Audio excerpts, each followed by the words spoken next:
Rescued NASA astronauts Butch Wilmore and Suni are speaking out for the first time since returning to Earth. The two sharing their thoughts on what went wrong, who's to blame, and the future of space exploration. National correspondent Jeff Harris reports.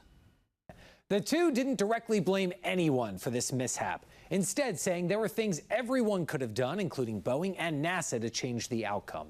But Wilmore did single out President Trump, expressing gratitude for his active role in space programs. In an exclusive interview with Fox News, Butch Wilmore sharing a message for President Trump and Elon Musk for their leadership in helping to bring the two astronauts home. I have no reason not to believe anything they say because they've earned my trust. The two also taking part in a press conference, with Wilmore saying he's in part responsible for the mishap. I'll start and point the finger and I'll blame me. I could ask some questions and the answers to those questions could have turned the tide. But so are NASA and Boeing. Responsibility with Boeing? Yes. Responsibility with NASA?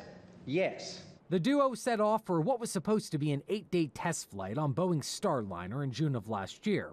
But an issue with the spacecraft prevented them from returning to Earth, something Williams says they trained for. We came, as Butch has mentioned before, prepared, and we were ready to do that pivot and be part of that bigger thing that's not just about us. Watching parts of the press conference, Don Platt, an aerospace expert, tells us he was glad the astronauts acknowledged more testing needs to be done on these spacecrafts. I think that those are things that they're going to need to fix moving forward, and certainly if they want to ever get the Starliner to the point where it's carrying people again. He also agreed the shortcomings should be shared, and everyone involved needs to view this as a learning opportunity. We need to acknowledge the problem before we can fix it.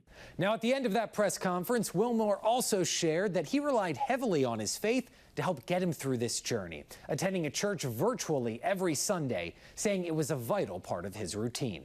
I'm Jeff Harris reporting from Washington.